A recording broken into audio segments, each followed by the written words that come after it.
Hello, I'm Anja and I explore happiness.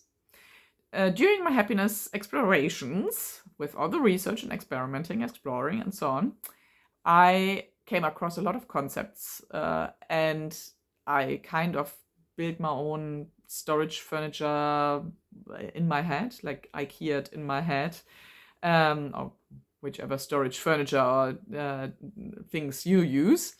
Um, to mentally keep all these concepts together, and it's called the Pillars of Happiness. That's my framework, and it has 6 pillars: uh, body, mind, dreams, desire, resources, connections, and letting go. And these are kind of the containers for all these concepts, because these are the most important aspects I identified for happiness. So this video is about body. Why? Why is that important for happiness? Well, first of all, it's where it happens. Where else is it? It's in your body, right? Second of all, exactly. Happiness is a body function. So it's pretty important to learn how to trigger that, right? And how it works. And I mean, I can't exactly tell you everything how happiness works in your body, but I think one can. It has a lot to do with hormones, with the brain, with the nervous system, and also with general health. And that's the topics I'm going to talk about. Possibly there are others, but these are the most important things to understand, because I feel it's really important to understand where happiness is created in your body, what function it has, and how you can trigger it. So let's go. I do simplify everything. So if you're a neuroscientist or psychologist or even dietitian or something like that, I'm sorry. I'm simplifying because I think, like, I try to get the message out, the bit out, which is important for you if you're not a neuroscientist or psychologist or the other things. I'm also quite casual about these things, so maybe we can do primary school level here, like, can we be friends? Because then I can be a bit more casual about things. That's how I roll best. We're friends already, right? So I can say that. Also, I can keep my notes because I tried teleprompter, I tried learning by heart, I tried spontaneous. This all doesn't work. I need my notes, so I do it by just like that. But sometimes I need to hold on to something. Otherwise, I'm going to talk 3 hours and say a lot of things off track. So to get back onto track, brain. That's the first part I'm going to talk about, the brain. So it consists of, very simplified, the reptile brain, which sits here, brainstem, and that is responsible for the basic functions like breathing and digesting, and that the heart pumps, and arousal and sleep, and a few other things which I have forgotten. But it's great that they work without, we going like, okay, heart pump, or breathe, or digest. So, automatic. So great. Then we have the limbic system. That's where we go with where the emotions sit.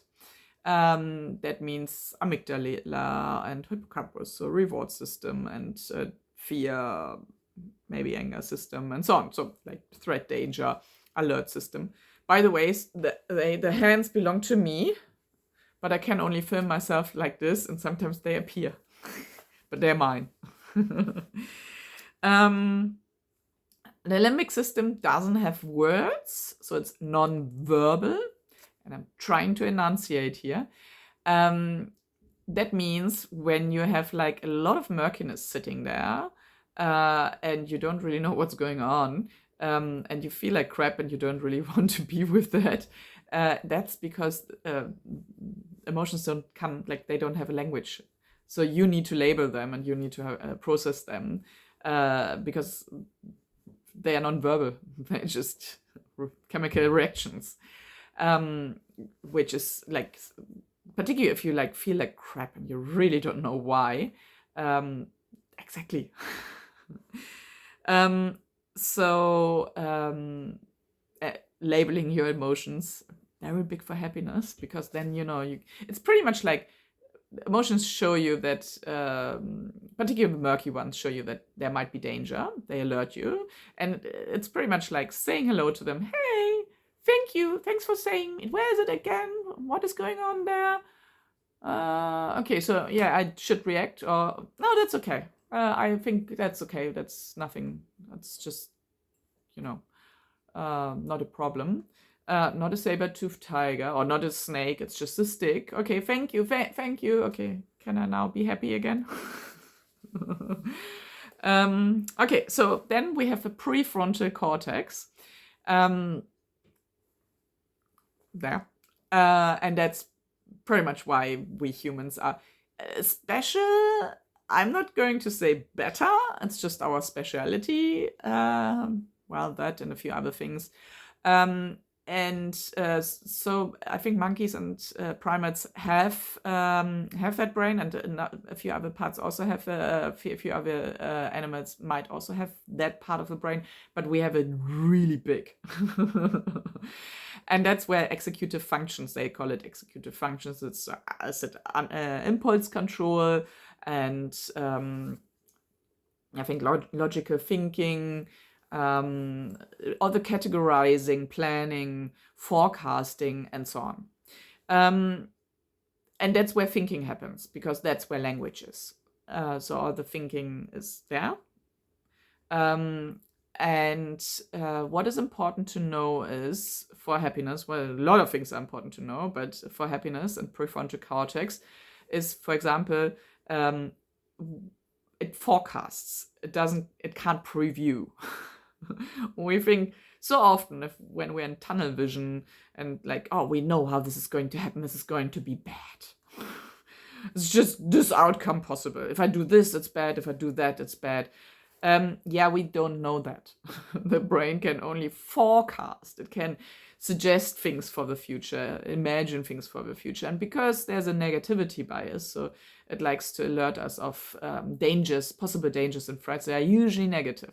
But if you feel like you can already see it's all going to be bad, step aside, and then watch one of these thousands of movies or read books where they talk about, step one, step to the left or right, and everything changes. If you don't go through that door, but turn left instead, and wave to somebody, your life takes a complete different turn. So exactly, we can't preview the future. Prefrontal cortex likes to think that it can, we can't. But we can forecast, so that's great. And we can plan and organize, and then we can hopefully also go like, okay, so that is now the new plan, because these things haven't happened like I planned. So let's work with that. But at least I have a direction, which is great. So the next thing I want to talk about within the brain is neuroplasticity. I'm very proud that I can pronounce that. Neuroplasticity. What does it mean? So let me go a little bit on, preparation talk before I got directly in that. Because we have that prefrontal cortex and it's pretty big, we wouldn't be able to be born if it's fully developed, which is like with the beginning of our 20s. So we are born prematurely with, I'm not sure if we don't have much brain, just a brain stem, or if the brain comes out blank. I probably it's both. Anyway, so there's not much in there, just basic functions. So babies, newborns sleep, drink, poop, and cry. So I want like safety, like attachment. This feeling of security, and that's pretty much it. I'm not sure if I forgot anything. It's some time ago for me. And then in the childhood, the brain apparently is in a frequency with a brain frequency which is usually associated with intuition and also relaxation. So it's theta. So it's a bit slower.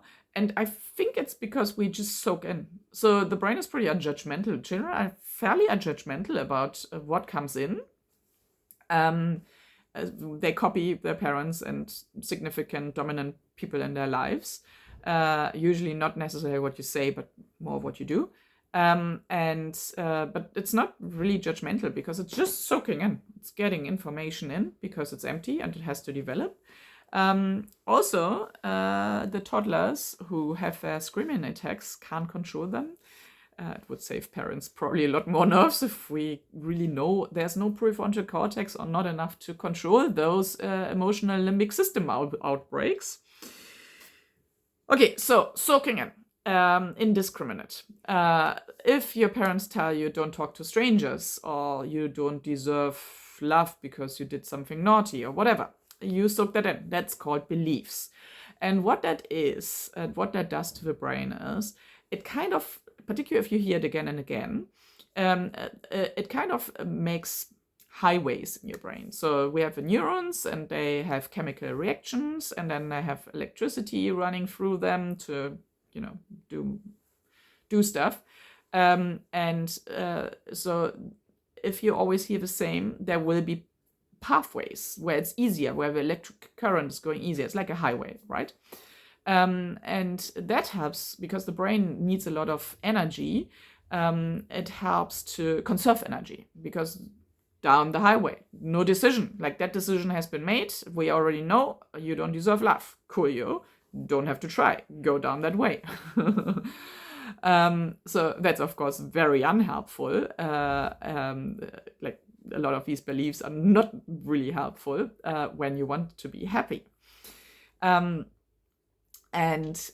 you can rewire that. You can go down another path. You can go like, but I really like that little path over there, which is kind of overgrown. Can I go that instead? Because I think it leads more to where I actually want to go. The highway is nice and broad, but it's not really going where I want to. And then you start to actually go that little pathway. It's really overgrown. It's not well trodden. It's like you have to actually cut a few branches and so on. But you keep going it because you like that pathway. It's actually quite beautiful. The highway is pretty big, and then it becomes, better. It's easier to walk. That's neuroplasticity. So your brain pathways start to go down not that way, but they start to go like, it's very hard to not do things that way. So, and then they start to cut the branches there. And then suddenly you can eat a salad instead of a whole bar of chocolate or, whatever. So that's called neuroplasticity. And you can take on new beliefs like, yes, I deserve love. I'm actually quite loved. Or, yes, I can talk to strangers because I'm not a kid anymore. And I can then decide if I want to talk more to them or maybe actually build a friendship, or if I actually think they're pretty stupid and have strange opinions and I really don't want to talk to them anymore. But that's what we can do then. So this is it for this video, for the brain video. I'm going to record this in parts. And in the next video, I'm going to talk about hormones.